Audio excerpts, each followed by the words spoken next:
स्वामी पेरियार और उनकी सच्ची रामायण। किष्किंधा कांड। सीता के हरण के बाद राम और लक्ष्मण विलाप करते हुए वन वन भटकने लगे। अपनी वीरता की शेखी बखारने वाले वे दोनों योद्धा अपने शौर्य को भूल गए।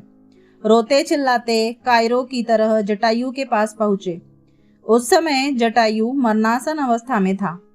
वाल्मीकि रामायण के अरण्यकांड के 38वें सर्ग के श्लोक 32-33 से विदित है कि बलशाली तथा यशस्वी राम ने जटायु की तृप्ति के लिए लक्ष्मण के साथ वन में जाकर खूब मोटे मोटे और बड़े बड़े मृगों को मारा और उनका मांस निकाला तथा उस मांस के पिंड बनाकर उस पिंड को दिवंगत जटायु पक्षी की तृप्ति के लिए कुश की हरियाली पर बिखेर दिया। यही बात आध्यात्म रामायण के आरण्य सर्ग 8 में इस प्रकार कही गई है कि श्लोक 38-39 से विदित है कि राम ने जटायु का दाह करने के लिए लक्ष्मण के साथ स्नान किया, मृग मार कर टुकड़े कर हरियाली पर बिखेर दिए ताकि सब पक्षी खाए और जटायु तृप्त हो जाए। साधारण मनुष्य की तरह रोते बिलखते दोनों भाई वानर जाति तथा अन्य जनजातियों की शरण में जाकर सहायता के लिए गुहार लगाने लगे। दोनों वनवासी भाई जब शबरी के आश्रम में पहुंचे तो शबरी ने दोनों भाइयों का स्वागत फल फूलों से किया।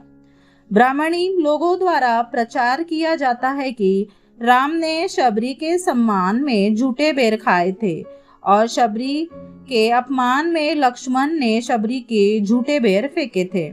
इस माध्यम से ब्राह्मणी लोग यह बताते हैं कि तुम लोग नीच वर्ण के हैं, फिर भी हम तुम्हारी नीच औकात दिखाने के साथ साथ कुछ सम्मान भी करते हैं।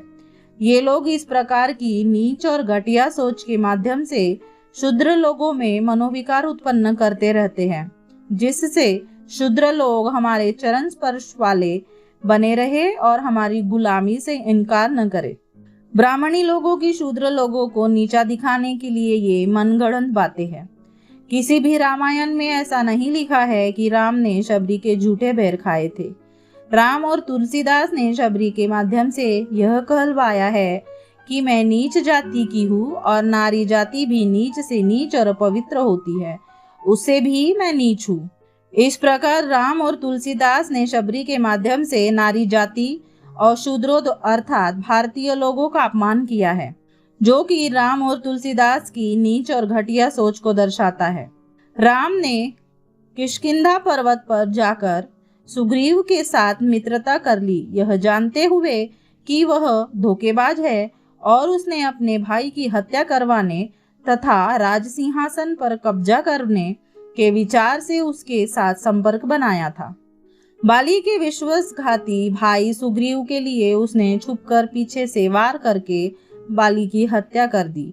यही राम जो आमने सामने बाली के साथ युद्ध करने का साहस नहीं कर पाया, अज्ञानी लोग उसको वीर योद्धा के रूप में अभिवादन करते हैं और ब्राह्मण लोग बहुत जोर शोर से उसकी प्रशंसा करते हैं।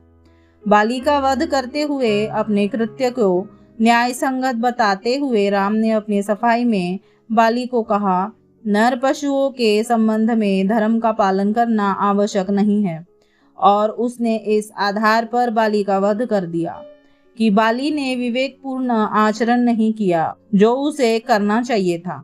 बाली पर लगाए गए आरोपों का बाली से स्पष्टीकरण मांगने का प्रयास किए बिना राम ने बाली का वध कर दिया और स्वार्थी सुग्रीव की बातों पर पूरी तरह से विश्वास कर लिया।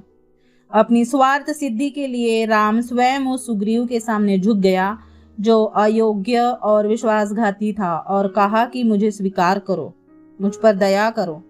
बाली अपने भाई का वध नहीं करना चाहता था। सुग्रीव ने अपने भाई बाली के साथ अनावश्यक झगड़ा कर लिया। बाली स्वभाव से अहिंसक था, अतः उसमें कोई दोष नहीं था। अपनी पत्नी को वचन देकर कि वह अपने भाई का वध नहीं करेगा, वह युद्ध के लिए उतरा। बाली एक धैर्यवान और शक्तिशाली पुरुष था। वह बहुत ही ईमानदार और न्यायप्रिय पुरुष था। खुले और आमने सामने के युद्ध में उसे कोई पराजित करने का साहस नहीं कर सकता था। वह अनेक महापुरुषों का प्रिय मित्र था। उसने गलती से राम को ईमानदार पुरुष समझा।